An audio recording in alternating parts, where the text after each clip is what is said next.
So I was at Sandringham on Christmas Day 2023 and I saw the Princess of Wales looking, as she always does, absolutely spectacular, smiling with her children. I had no idea that she was ill, and even then I think maybe she was more ill, potentially, than we gave her credit for, because just within a few short weeks we learned that she was in hospital. She needed surgery and she was in there for around 2 weeks.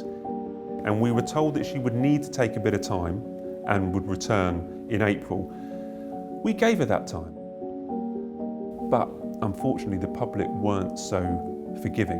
What came to pass in the months that followed was drama on a scale we've never seen surrounding William and Kate.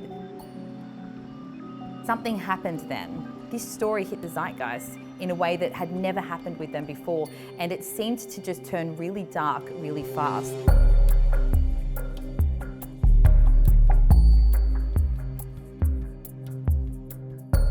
Everyone just went a little bit crazy. They just lost their minds. They thought there was some kind of conspiracy. People were reveling in this idea, and it became cruel, it became bullying. I was receiving endless messages from people who would never normally weigh in on royal stories, asking me if rumours about her being in a coma were true. There were horrible, horrible reports online about, as dark as saying that she'd passed away.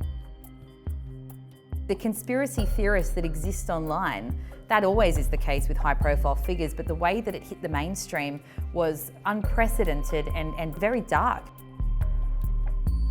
In this vacuum where we didn't see the Princess of Wales, the world went mad. The online conspiracy theories reached levels I don't think anyone could possibly have anticipated. US talk shows were focusing on where is Kate. Celebrities were getting in on the act. It was absolutely crazy. Kim Kardashian put a social media message on, probably to get, some extra traction. She realised that the hashtag was doing well, so she joked that she was out trying to find Kate. Everyone was laughing at Catherine, everyone was sending rude memes, everyone was joking about it. I think it's one of the most shameful episodes that I've seen in many, many years.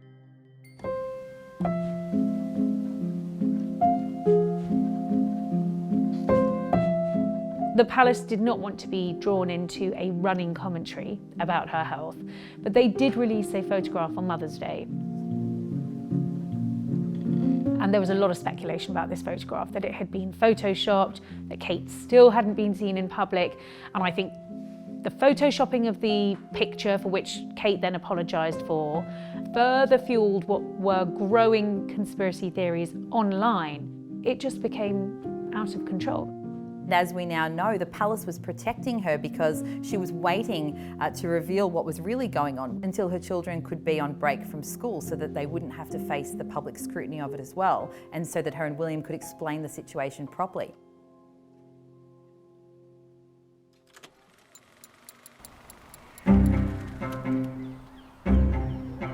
At the height of the abuse that Catherine was getting online, I was told she'd been to a local farm shop with William and had gone shopping. And this was the first sighting, that we had of the Princess of Wales for quite some time. I thought that was worthy of report, so we splashed on the front page of The Sun that the Princess of Wales had been well enough to go shopping. I got an enormous amount of abuse. People were saying it was a lie, that it could never have happened. People were doubting that she was either well enough to go for a walk, or just doubting that this story was true.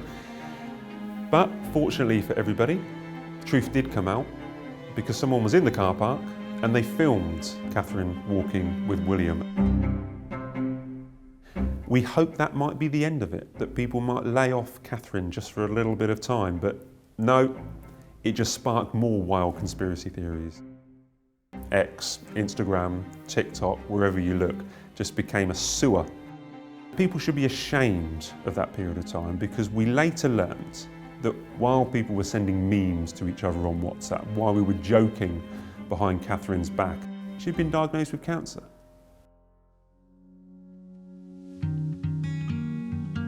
In January, I underwent major abdominal surgery in London, and at the time, it was thought that my condition was non-cancerous.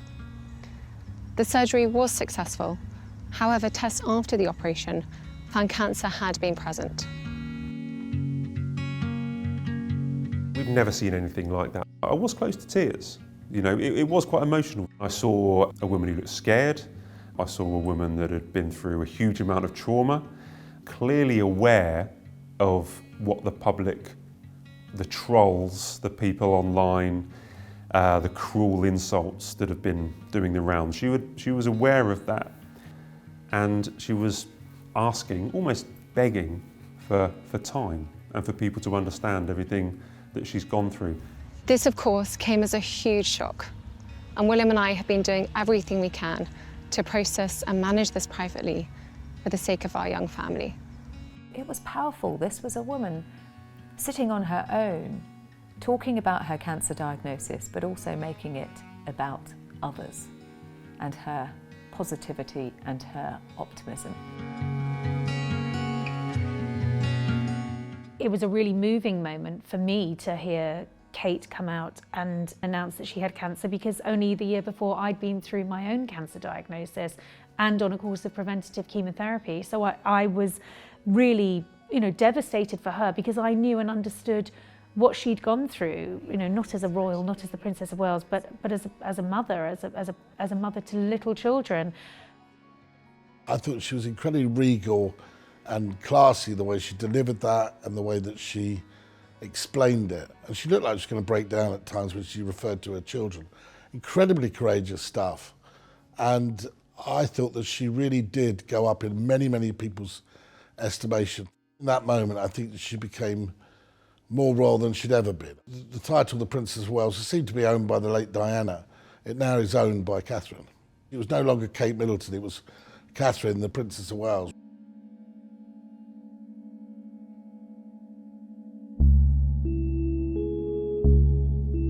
Within hours of that video being published, public perception quickly changed and sanity prevailed. There were public apologies from anonymous Twitters, but also celebrities. I think there was a lot of soul searching, and rightly so. If you think back to the days of Princess Diana, she was chased by photographers. After she died, the press changed, the way the photographers' work changed, the way that newspapers buy photographs is now different after what happened with Princess Diana. And I think this is now a watershed moment for people who think it's funny to post insults on social media about celebrities and people in the public eye, that they should look deep into their soul and question why on earth they went down to such a disgraceful level against the Princess of Wales.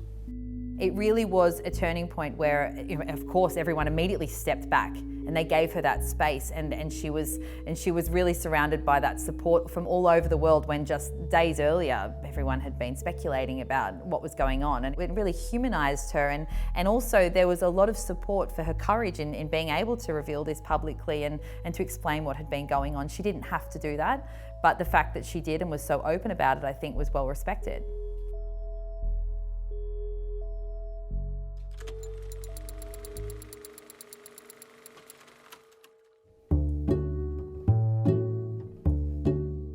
In early 2025, Kate announced that she was in remission, which was obviously very welcome news from everyone. She's had so much support over this period. But also I think we've seen a real reset for the Princess of Wales. She's come back to work. There's been a real emphasis on a gradual return to duties, but we're seeing her step into her role, I think, with a newfound confidence, and also she's approaching life with the balance of family and royal duties in a different way. She's really throwing her enthusiasm and putting her energy into those issues she really cares about, like the early years work.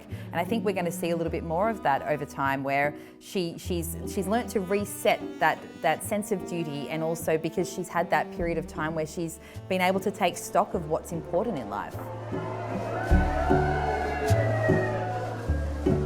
She had huge shoes to fill in Princess Diana, but what Catherine has done is quietly made it her own. If you think of the videos that she has produced, first of all saying that she has cancer and then saying that she's cancer-free, these are groundbreaking. No other royal has ever done anything like this before. Even when she revealed that her cancer was in remission, it was a comment that she posted online when she was talking about supporting other cancer patients. She revealed it quietly to the world. You're okay. Stay strong, okay? She hasn't rewritten the rule book, but what she has done is quietly moulded her role to her own personality, and that's what we have seen in the last couple of years.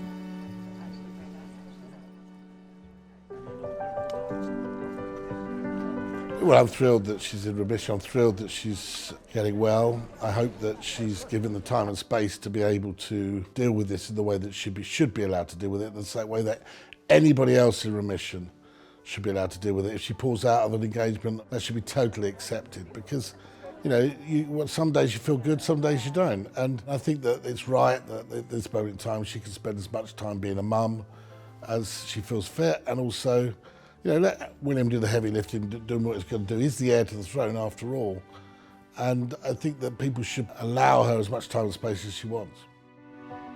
I think the Princess of Wales, I think Catherine is now very clear about who she is, who she wants to be, the kind of queen that she wants to be, the role that she wants to play, and the balance that she wants to strike between the public role, the public duty, and the private role that she plays as a mother as well, which has very public connotations because she is the mother of our future king. And she puts just as much emphasis on that, of making sure that she raises a happy, well-adjusted, stable family, supporting her husband, supporting her children, as she does showing up to public events.